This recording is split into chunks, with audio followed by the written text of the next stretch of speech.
ассалому алайкум дӯстони азиз, ин шабакаи голос мигрант мебошад ва ман Ҳабибулло Қурбонов бо шумо ҳастам. дӯстони азиз, бисёри бачаҳо дар комментарияҳо, дар WhatsApp, дар дигар ҷойҳо менависанд ки барои чӣ бародар дер видео мекунӣ. Рости гап, намехоҳам бо видеоҳо ҳар рӯз ҳар гапҳое ки на он қадар мавзӯъҳои зарур аст сари шуморо гич намоям. Шумо ҳам бекор нестед ку. аз ин хотир баъзан видеоҳои мо дер мебарояд, вале наворҳое ки ҳатман бояд ба муҳоҷирон ягон чизи беҳтаринро, ягон чизи лозимиро бигӯӣ ва ҳамон вақт мехезему амин камераро гирён карда ба шумо навор пешниҳод мекунем. Ва дӯстони азиз, имрӯз дар якду мавзӯъ мехостам шуморо якду қарорҳое ҳаст, қонунҳое ҳаст ки ба имзо расидааст, шуморо огаҳ созам. дӯстони азиз, дар YouTube, дар шабакаи роҳнамо ки пешбараш бародари мо Мубориз Аҳадов аст, як аксияи калон пешниҳод кардагӣ ҳастанд ки аз 15 декабр то 15 январ амал мекунанд. Дар он ҷо бисёри телефонҳо ба нархи хело арзон пешкаши мардум карда шудагӣ аст.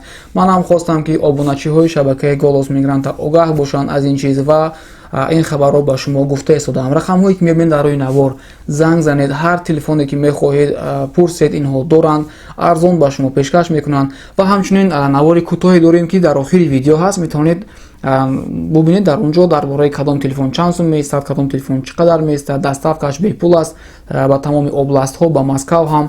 хоса маълумоти пурра дар охири видео ҳаст, ҳатман бубинед. акнун дӯстони азиз, мавзӯе ки мехоҳам аввалин шуда аз ҳамин оғоз кунем ин аст ки бисёри бачаҳое ки дар Подмосковье, яъне ки дар Московский област кор мекунанд ва нав меоянд ва барои гирифтани патент ҳуҷҷат месупоранд, пас аз оне ки патентҳои худро мегиранд ва мебинанд ки дар патент профессия, яъне ихтисос навишта шудагӣ нест. ҳайрон мешаванд аз онҳое ки пеш аз онҳо гирифтагӣ ҳастанд, аз дигар рафиқояшон мебинанд дар он ҷо профессия ҳаст ва ҳатто худи ҳамон материал бланка ҳам вақтҳои охир мулоимак аст ва аз пешинангиҳо баъзеш сахттар аст. ҳайрон мешаванд ва чӣ кор мекунанд? рақамҳои Голос Мигрантаро мекобанд, рақамҳои маро меёбанд, менависанд, расм мегиранд, дар WhatsApp мепартоянд ва мепурсанд ки барои чӣ чунин аст, оё ин фалшивӣ аст. аз онҳо мепурсанд ки через ягон документ центр, через ягон бачаҳа кор рафтед? Мегӯянд не, мо рост худам рафта кардем, манам аввал огаҳ набудам ва баъдан дар омадаи интернетно хондам, кофтам, ёфтам, дидам ки пас аз 12 декабр мувофиқи як қарор ҳамин профессияро дар патентҳо дигар нишон наметиҳанд. сабабаш ин буд ки бачаҳое ки профессия нишон медоданд, масалан повар, ва мумкин дар поварӣ кор кардан наметавонистанд, ҳамчун ошпаз дигар кор кардан ба онҳо намефорид, онҳо наметавонистанд ки шофёр кор кунанд, наметавонистанд ки парикмахер кор кунанд ё ки дигар корҳое ки ғайри ошпазӣ аст ва бисёри бачаҳо бекор мемонданд. аз ҳамин хотир ба хулосае омаданд ки мана ҳамин профессияро аз патентҳо бубаранд, яъне ки нобуд кунанд ва шумо вақте ки патент мегиред минбаъд хавотир нашавед ки дар он ҷо профессия нест. мисли бачаҳое ки аз Москав патент мегиранд, шумо ҳам озод ҳастед, ҳар куҷое ки хоҳед кор кардан мегиред, албатта ки агар дар он ҷо ба кор бигиранд. ин буд хабари хело муҳим ва зарур барои бисёриҳое ки дилашон дар тарс буд, дар хавф буд ва фикр мекарданд ки патенти онҳоро фаршивӣ додагӣ ҳастанд. вале не дӯстони азиз, патентҳои шумо ҳақиқӣ аст, кор кунед ва патенти шумо хубтар аст аз онҳое ки пеш аз шумо гирифтагӣ ҳастанд. шумо озодтар ҳастед нисбат ба ин бародарҳое ки мутаассифона дар патентҳои онҳо профессия нишон додагӣ шудагӣ аст. хабари хуши дигаре ки мехоҳам ба сами шумо бирасонам ин аст ки ба қонунгузории Русия, давлати Русия якчанд депутатҳо пешниҳод карданд ва ин қонун қабул ҳам мешавад ба рӯзои наздик. ин аст ки донишҷӯён минбаъд метавонанд бе доштани разрешение на работу дар дигар соҳаҳо кор кунанд. то имрӯз фақат ба донишҷӯён кор кардан иҷозат буд танҳо дар худи ҳамон, яъне ки дар куҷое ки онҳо таҳсил мекунанд, ҳамчун лаборант ё ин ки ягон корҳое ки дар дохили ҳамон донишгоҳ гузаронида мешавад, дар асоси маош гирифтан метавонистанд корҳоеро бикунанд. вале барои корҳое ки аз донишгоҳ берун аст, баъзе корҳое ки ҳаст, барои он корҳоро кардан ҳатман разрешение на работу лозим буд. ҳоло ҳаминро аз байн мебаранд ва донишҷӯён ҳам озод мешаванд, метавонанд ки бо ҳамон як доштани чӣ мегӯянд зачётка ё ин ки ҳамон студентский билет дар дигар ҷойҳо озод рафта кор бикунанд. қариб ҳамаи мо дар интернет дидем ки чӣ хел 400 нафар муҳоҷири тоҷик дар аэропорт бо билетҳои фальшиви сарсону саргардон буданд. ин сабабаш дар чӣ буд? Яъне ки нафаре ки ба мо чиптаи ҳавопаймо мефурӯшад моро намешиносем ва куркурона рафта аз онҳо мо билет мехарем. ин аст як хатари калон ки оё мо бо билети аз ҳамон кас гирифтагӣ ба ватан меравем ё не. бибинед ки агар як билет 15 000 рубл биистад, 10 билет мешавад 150 000, 100 тоаш 1.5 миллион ва 400 кас 6 миллион рубл аз муҳоҷирон гирифту ба онҳо билети дуруғинро фурӯхту, худаш ғайб зад. он нафаре чӣ гӯем ба забони русӣ, навичок набуд. Он кас бо таҷриба буд, чандин сол кор кардагӣ буд ва тавонист ки ҳатто ширкатҳои билетфурӯширо низ фиреб бидиҳад. яъне шумо як нафарро дидед ки 2-3 сол дар як ҷо билет мефурӯшад, ин маънои онро надорад ки он нафар аллакай одами бо таҷриба аст, кӯҳна аст, фиреб намекунад. Не дӯстони азиз, ҷояш ки омад, зураш ки омад, ҳатман фиреб медиҳад. аз ҳамин хотир барои оне ки шумо агар дар деҳот ҷойҳо бошен, нафароне ҳастанд ки шумо тариқи онҳо билет мехаред, шуморо қиматтар мефурӯшанд. масалан як нафар паспорти 10-15 нафарро гирифта омада аз шаҳр барои онҳо билет мехарад ва албатта ки аз болои ҳар як билет 1000-1500 рубли дигар болои мемонад.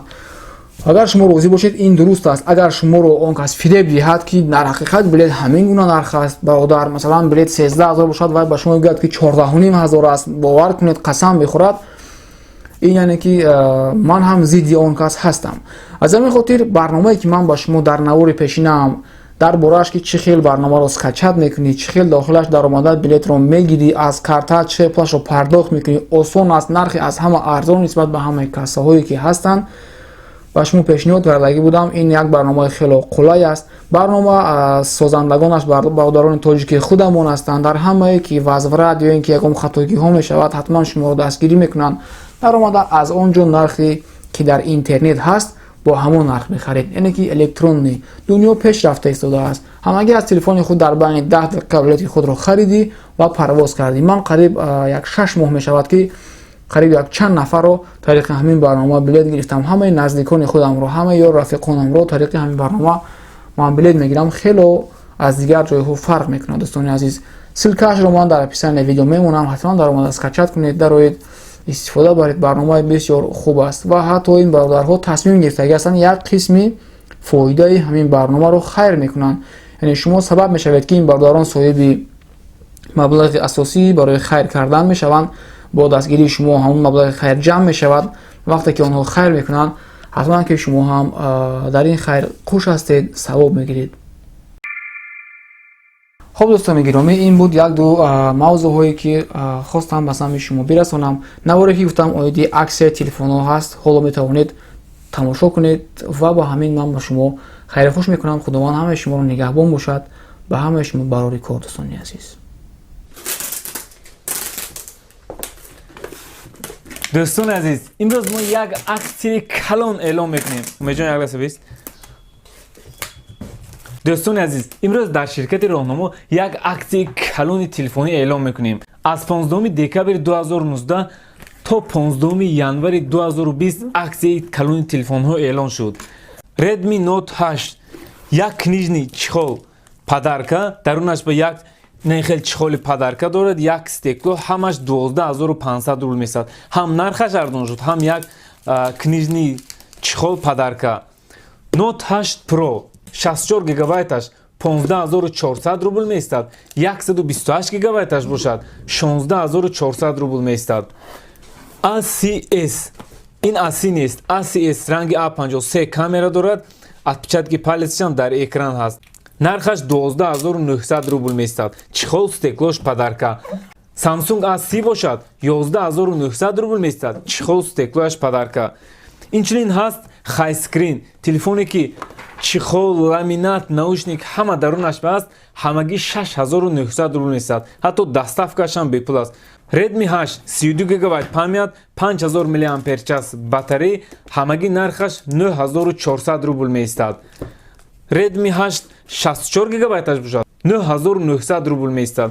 дар ин ҳони стекло падарка чихол дар дарунаш дорад. инчунин ҳаст яке аз телефонҳои арзон, ҳамагӣ бо нархи 8200 рубл. ин низ 5000 мАч аст батареяш чихол стекло доставкашам бепул аст. А50 бошад 15500 рубл месад, чихол стекло доставка ҳама дар дарунаш. чихеле ки мебинед заказҳо бе ҳамин аксияам хело зиёд ҳастанд, мо ба ҳар ҳол дар ширкати мо аксияи калон эълон кардем, чунки қариб ки ҳар рӯз 100 нафар занг мезананд мегуфтанд ки мо аксияро иҷра дорем. аз ҳамин сабаб мо аксияи калони телефонӣ эълон кардем. рақамҳое ки мебинед, занг занед, заказ кунед, оператори мо ба шумо ҷавоб мегӯяд. телефонҳо ба тамоми стансияи метрои Москва курьер мебарад, ба дигар шаҳру вилояту посёлкаи Федератсияи Россия бошад, тариқи почтаи Россия равона мегардад. ҳатман занг занед.